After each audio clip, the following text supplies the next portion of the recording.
Do you ever walk into a room and suddenly forget why you went in there?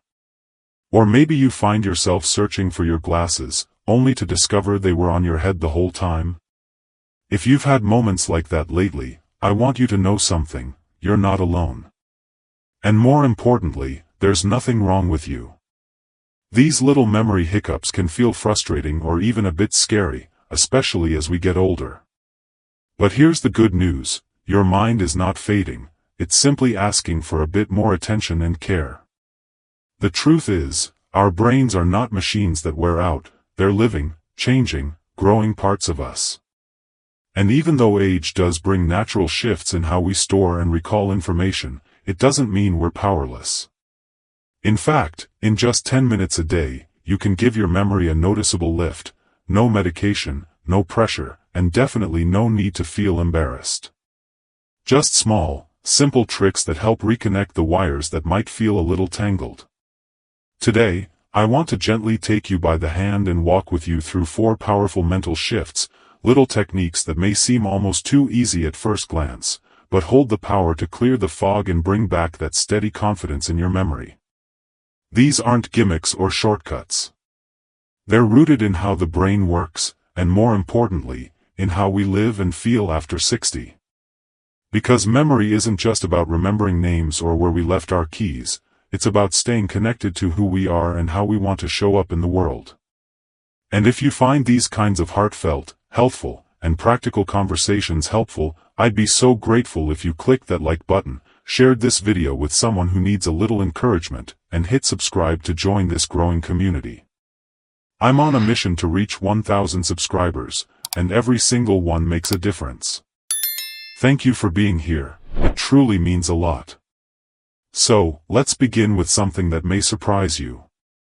The first mental trick to boost memory actually starts with something so simple, it's often overlooked: paying attention with intention. You see, many of the things we forget, names, appointments, even what we just read, aren't truly forgotten. They were never fully encoded in our minds in the first place. Why? Because we weren't really present when they happened.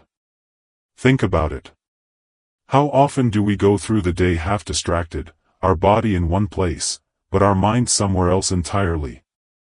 Maybe we're nodding politely while someone speaks, but mentally we're already planning dinner or worrying about tomorrow's errands.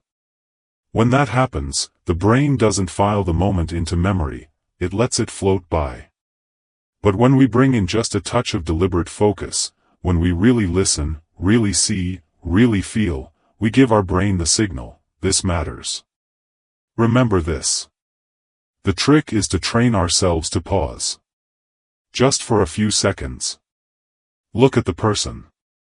Say their name silently in your mind. Picture their face. Or when you put your keys down, say it out loud: I'm putting my keys on the kitchen table. That moment of intention becomes a mental bookmark. It anchors the memory. I remember a woman I spoke with once, 72 years old, full of life and wisdom, but struggling with remembering her neighbor's name. She'd meet her every morning on her walk, and each time, she'd freeze, unable to recall the name. One day, instead of rushing through the greeting, she paused. She looked into her neighbor's eyes, repeated the name softly to herself, and imagined writing it in the air. Her name is Diane, just like my cousin. From that day on, she never forgot. All it took was a few extra seconds of focused attention. And that leads us gently to something else, something a little more playful, and quite fun once you get into the habit. The second trick is turning memories into pictures. Our brains are wired to remember images far better than plain facts. When we imagine something as a visual story, especially one that's a little silly or strange, it sticks like glue. Let's say you want to remember a shopping list: eggs, milk, apples, and paper towels. That's easy to forget, right? But now picture this: a giant apple bouncing on your kitchen table, cracking eggs open with each bounce. Milk sprays out like a fountain while paper towels roll across the floor trying to clean it up. That silly image? You'll remember it hours later. maybe even tomorrow. It might feel awkward at first, like you're making things up that are too childish or too strange. But that's exactly the point. The more unusual the image, the better your brain holds onto it. I once met a retired teacher who told me she started turning names into images. When she met someone named Rose, she pictured a rose blooming on their head. It made her laugh, but it worked. And in moments of stress or distraction, she could still pull up the name like a photo in her mind. It's not about being perfect or clever, it's about building a bridge between what you want to remember and how your brain prefers to remember it. The bridge is imagination, and it's one of your greatest tools. Now, you might be wondering, what if I don't have a strong imagination? What if I'm just not a visual thinker? That's perfectly okay. The trick is not to force big mental movies, but to start small. Even something as simple as picturing your medication sitting next to your toothbrush can help you remember to take it every morning. The more you practice, the easier it becomes. Think of it as mental doodling. You don't have to be an artist to sketch a memory in your mind. These little exercises aren't just tricks, they're acts of self-care. They remind your brain, and your heart, that you're still growing, still learning, still connected. And every time you succeed, even with something small, it builds a quiet confidence that spreads into every part of your life. Because the fear, really, isn't just about forgetting. It's about the deeper worry that maybe we're slipping, maybe we're being left behind, maybe we're not as sharp or valuable as we used to be. And that fear can weigh heavily, even if we don't say it out loud. But I want to gently challenge that thought. Your mind is not gone. It's simply waiting to be reawakened, nurtured, and reminded that it's still needed. So far, we've looked at two simple ways to begin: paying attention with intention, and transforming memories into vivid mental pictures. They take only moments, but the results can ripple outward, into your conversations, your routines, and even your sense of peace. Let's keep going, because there's another mental shift waiting that might just change the way you think about memory altogether.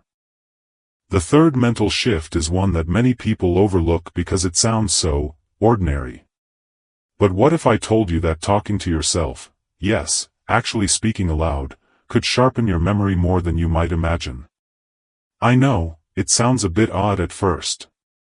After all, we're taught from a young age that talking to yourself is a little strange, even something to be embarrassed about. But let me gently suggest something different. It's not strange, it's smart. You see, when you say something out loud, you engage more than one part of your brain. You're not just thinking quietly, you're hearing your own voice, you're shaping the words with your mouth, and you're anchoring that thought with sound and sensation. That combination creates a stronger mental imprint. It's like highlighting a sentence in a book instead of just glancing at it. Imagine you're walking into the kitchen and saying, "I'm going to the fridge to get the blueberries." It may feel silly at first, but what you're doing is giving your brain a clear instruction. If you get distracted along the way, say the phone rings or the dog starts barking, your brain is more likely to return to that last spoken command. It's stored more vividly than a fleeting thought. I remember a gentleman named Richard who told me he started doing this after he noticed himself forgetting small things like where he left his glasses or what he was about to do next. He began narrating his actions, just softly, under his breath. "I'm putting the keys in the hallway drawer. I turned off the stove. I need to call Linda after lunch." Within a few weeks, he said something remarkable: he didn't feel foggy anymore. His memory felt clearer. Not because he was suddenly younger, but because he was more present. He was guiding his mind like a gentle coach. And here's something even more beautiful: talking to yourself in a kind, encouraging voice can do more than boost memory. It can soothe anxiety, quiet doubt, and even spark joy. Many of us have spent decades being hard on ourselves, rushing, worrying, criticizing. But when you begin to speak gently to yourself, when you say, "I've got this," or "I'll remember this because I'm paying attention," you're not just remembering better. You're healing something deeper. It might feel strange at first, I know. But you don't have to do it loudly. You don't have to do it all the time. Just try it when you're doing something you usually forget. Speak it softly, clearly, and with warmth. You might be surprised how comforting your own voice can be when used this way. That brings us to the fourth and final mental trick, a quiet one, but incredibly powerful. It's not about speaking, or seeing, or doing anything at all. It's about breathing. But not just any breathing, this is focused, intentional breathing that connects your body and mind, clearing away stress and making space for memory to thrive. Stress, more than age, is one of the biggest enemies of memory. When we're anxious, overwhelmed, or even just a little scattered, our brain goes into survival mode. It focuses on immediate concerns, what's urgent, what's threatening, and pushes everything else aside. That's why we forget names when we're nervous, or lose our train of thought when we're rushing. But the moment we take a deep breath, slow, full, and intentional, we send a signal to the brain, it's okay now. You can relax. And when the brain relaxes, it opens. It becomes more receptive, more balanced, more capable of storing and retrieving information. Try this with me now. Gently close your eyes, or just soften your gaze. Take a deep breath in through your nose, hold it for just a moment, and slowly exhale through your mouth. Again, in and out. As you breathe, imagine your thoughts settling, like leaves drifting to the ground. You don't need to force anything. Just allow the breath to slow you down, to clear space inside your mind. You can do this anytime, before you make a phone call, before you read something you want to remember, before you go for a walk. Just 3 or 4 slow breaths can change the way your brain receives the moment. It moves you from distracted to present, from scattered to aware. There's a lovely woman I once spoke with, Marilyn, 68 years old. She'd always been sharp and organized, but after retiring, she found her days blending together. She began to forget little things, and it frightened her. She started meditating, just 5 minutes each morning, with simple breathing. No fancy apps, no complicated routines. Just her breath and a few moments of stillness. Within weeks, she said her thoughts felt clearer. Her mood lifted. She remembered people's birthdays again. But more importantly, she remembered herself, her inner calm, her sense of presence. And that, I believe, is what we're really trying to hold on to. Because memory isn't just about facts and figures, it's about staying rooted in our story. It's about remembering who we are, what we care about, and how deeply we still belong in this world. Each of these tricks, intentional focus, mental imagery, gentle self-talk, and calming breath, may seem simple on their own. But together, they form a quiet rhythm that can transform your day. And the best part? They take less than 10 minutes. No need for long classes or complicated systems. Just your attention, your voice, your imagination, and your breath. There's something very freeing about realizing that you don't have to fix your memory, you just have to nurture it. Like a garden, it needs light, air, and a little love. And even if a few flowers have wilted, the soil is still rich. New things can grow. You can still bloom. Let that be your encouragement today. You are not fading. You are remembering again, in new and gentle ways. There's something tender about realizing that the mind, even with age, still holds so much life. So much color. And the more we treat it with kindness, the more it offers back, not just sharpness, but meaning. But maybe the most important piece in this quiet puzzle is belief. Not just belief in techniques or memory games, but belief in yourself.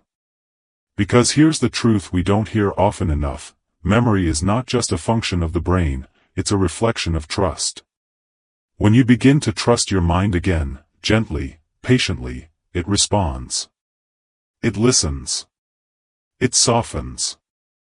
And little by little, it opens its doors again. I remember a story from a woman named Han, in her early 70s.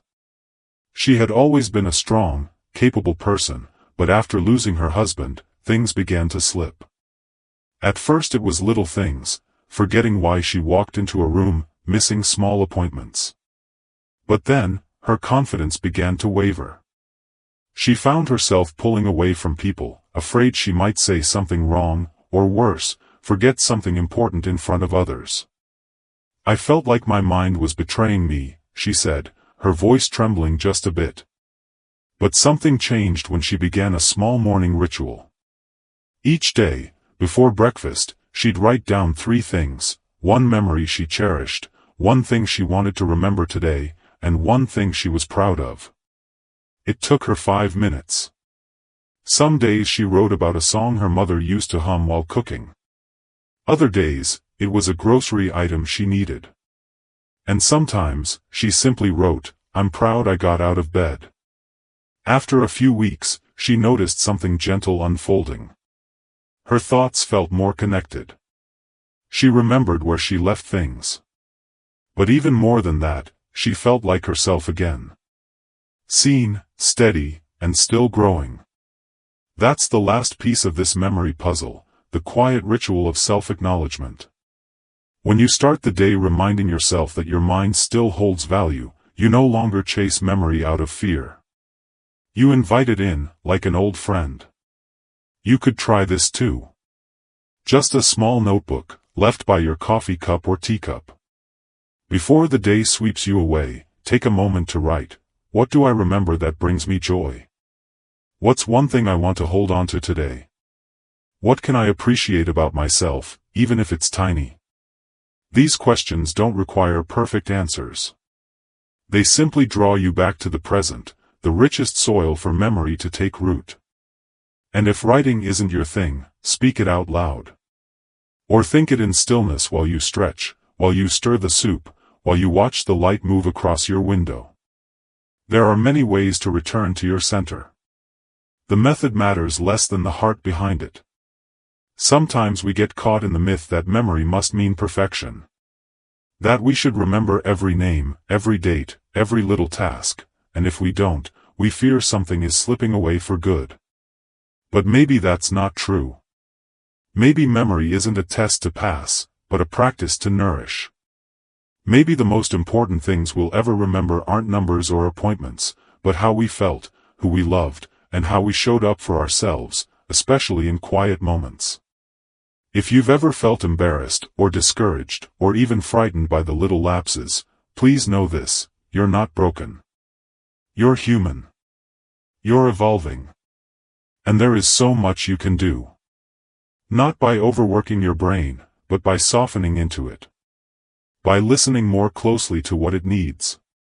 Attention. Breathing room. Encouragement. And above all, compassion. You don't need to spend hours on this. That's the beauty of it. 10 minutes a day, maybe even less, is enough to start a shift. Imagine what it would feel like to trust your memory again. To walk into a room and remember why. To speak and feel clear. To look at an old photograph and feel a name rise naturally to your lips. These aren't just wishes, they're possibilities. And they begin with little actions, rooted in big love. So if you take anything from this conversation today, let it be this: you are still very much here. Still capable. Still filled with light and story and strength. Your memory is not disappearing, it's waiting. Waiting for you to believe in it again. To guide it, not scold it. To slow down, not give up. And if you're feeling inspired to begin, don't wait for the perfect time. Try one small thing this evening. Maybe it's visualizing what you want to remember tomorrow. Maybe it's softly saying your intentions out loud. Maybe it's 3 deep breaths before you go to bed. Or maybe it's that small notebook by your side, ready to hold the fragments of your beautiful life. They don't have to be complete to be meaningful. I hope this gave you something gentle to carry with you. Something hopeful. If it did, I would love it if you gave this video a like, or shared it with someone who might need to hear these words today. And if you haven't already, don't forget to hit that subscribe button. It helps me continue creating these peaceful, practical videos for people just like you, people who are still growing, still learning, still living fully at every age.